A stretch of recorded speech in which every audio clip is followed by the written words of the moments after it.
So guys हमारा आज का जो टॉपिक है उसे स्टार्ट करते हैं और ज़्यादा देर नहीं करते हैं। तो आज का हमारा जो टॉपिक वो है मतलब टॉपिक तो हमारा मतलब ज़्यादा कॉम्प्लिकेटेड टाइप का नहीं है, वो यही है सिंपल कि हीट इंजन आज हम पढ़ेंगे। लेकिन हीट इंजन जो टॉपिक होता है ये आपका जेई मेन में भी कभी कभी पूछ लिया जाता है और कभी कभी जेई एडवांस पे भी इस पे सवाल आ चुका है और रिसेंट कुछ ईयर्स में मतलब इस पे सवाल आए हैं। तो मतलब इसलिए इस टॉपिक की जो वो है थोड़ी सी मतलब वैल्यू वो बढ़ जाती है।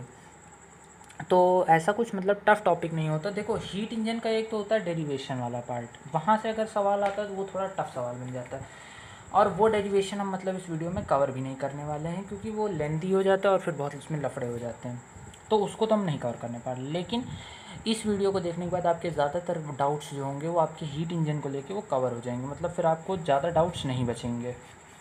और जो प्रूफ का वीडियो होगा उसको भी हम जब पूरा हीट कवर करेंगे तब उसमें एक्सप्लेन कर देंगे उसको। तो देखो अभी मतलब ये वन शॉट वीडियो होने वाला है हीट इंजन के ऊपर, कैसे हम क्विकली इसको समराइज़ करते हैं। देखो हीट इंजन की कुछ कुछ कहानी आपकी कारनॉट साइकिल से चालू होती है, ऐसी ऐसी कुछ बनती है कारनॉट साइकिल, उस पर हमें नहीं जाना। कारनॉट साइकिल, अब मेन बात जो होती है हीट इंजन की वो ये होती है कि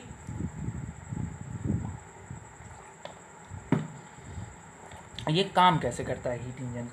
देखो हीट इंजन जो हमारा होता है उसमें कोई ऐसी दिक्कत की बात ये हो जाती है कि हीट इंजन बच्चों को समझ नहीं आता कि Q2 कहाँ रखना है, Q1 कहाँ रखना है, W1 कहाँ रखना है, W2 कहाँ रखना है, कौन सी हीट कहाँ रखनी है, तो ये समझ नहीं पाता। तो उसके आपको कोई लफड़े नहीं करने। देखो समझो, पहले एक होता है आपके पास हरदम हीट इंजन में सोर्स, एक होता है उसमें आपके पास सिंक। अब एक मिनट, हाँ ये दो चीज़ें होती हैं। अब हम सोर्स में मान लो Q1 हीट थी, अभी सब आपको याद हो जाएगा, और सोर्स ने Q1 हीट दी किसी चीज़ को, गाड़ी को, मान लो एक कार है आपकी, कार को सोर्स ने Q1 हीट दी, कार ने कुछ W1 वर्क किया और Q2 हीट बाहर फेंक दी। जिस तरह मैं बोल रहा हूँ इस तरह ही आपको ध्यान रखना है, तभी आपको याद हो पाएगा। Q1 हीट ली, W1 काम किया और Q2 हीट फेंक दी। तो एक चीज़ ज़रा यहाँ से सोचो, लिख सकते हैं क्या, Q1 बराबर W1 plus Q2। Sink source से कोई लेना ही देना नहीं, Q2 वो हीट है जो उसने फेंक दी, Q1 वो हीट है, W1 उसने काम किया और Q1। तो इस इक्वेशन को हम इक्वेशन नंबर 1 मान सकते हैं,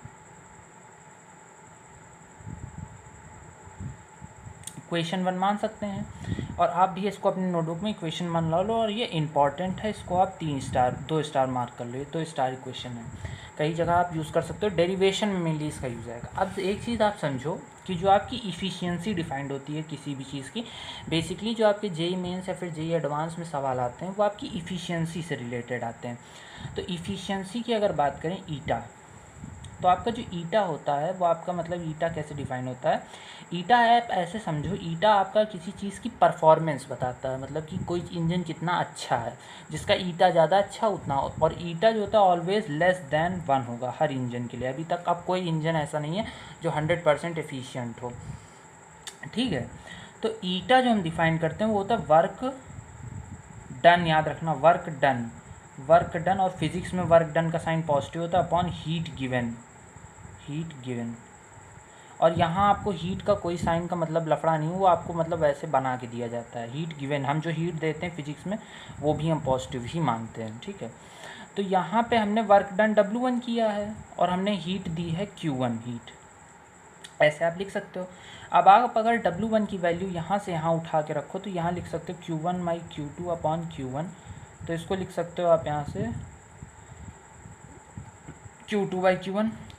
और देखो कभी भूल जाना कि Q1 बाई Q2 होता है, Q2 बाई Q1 होता है, तो इसके लिए हरदम ये याद रखना कि ईटा जो होता है हरदम 1 से कम होता है, और Q1 जो है आपकी टोटल हीट होती है और Q2 आपकी लेफ़्ट हीट होती है। तो अगर किसी लेफ़्ट अपॉन टोटल करोगे तो 1 से छोटी क्वांटिटी आएगी, लेकिन अगर टोटल अपॉन लेफ़्ट कर दोगे तो 1 से बड़ी क्वांटिटी आ जाएगी। तो ये चीज़ कभी निगेटिव थोड़ी ना हो सकती है, तो इसलिए इससे याद करना। अब जब हम कारनॉट साइकिल का पूरा डेरिवेशन करते हैं तो एक बात अपने ध्यान में रख लो कि एक चीज़ होती है इसमें Q1 बाई Q2 बराबर T1 बाई T2। ये कैसे आया ये सब आपको नहीं जानने की ज़रूरत है, ये एक पहली चीज़ है जो आपको ध्यान रखनी है, ये इम्पॉर्टेंट है। और इसको जब आप यहाँ सब्स्टिट्यूट करोगे तो आपको ये मिलेगा 1 माइनस T2 बाई T1। यहाँ पे T2 सिंक का टेम्परेचर होता है और ये सोर्स का। ये हरदम ध्यान रखना, सोर्सिंग अपॉन सोर्स लिखा जाता है, यह आप हरदम ध्यान रखोगे तो आपका कभी क्वेश्चन गलत नहीं होगा, है ना। तो इससे मतलब आप ये अंदाज़ा लगा सकते हो कि कैसे कैसे मतलब हम लोगों ने ये पूरा डेरिवेशन किया, कोई इतना बड़ा नहीं था। अब देखो समझो, कभी कभी ऐसा होता है, मान लो एक इंजन ये था, ये वो था, वर्क जिसने किया, फिर एक इंजन ये, और फिर एक इस तरह सीरीज में लगा दिया गया। तो मान लो इसने Q1 हीट दी, इसने Q2 हीट दी, इसने W1 वर्क किया, इसने W2 वर्क किया और Q2। तो देखो इसका रजिस्टर या फिर उसकी तरह कोई मतलब फार्मूला नहीं होता है कि कोई फार्मूला हो सीरीज वीरीज का। आप बस एक चीज़ ध्यान रखो, अगर सीरीज़ में लगा है तो हरदम ये याद रखो कि सीरीज़ में कोई चीज़ चलती है तो हीट एक वेक्टर क्वांटिटी नहीं है कि स्केलर क्वांटिटी है। तो आप यहाँ पे जोड़ घटाना कर सकते हो। सीरीज़ मतलब टोटल का हरदम आप ध्यान रखो कि आपकी जो Q1 होगी वो हरदम W1 प्लस Q2 के बराबर होगी, और Q2 जो होगी वो हरदम W2 प्लस Q3 के बराबर होगी। और अगर जोड़ो सबको तो Q1 बराबर W1 plus W2 plus Q3 इतना आएगा। तो इसी तरह आपकी मतलब इक्वेशंस बनानी आनी चाहिए।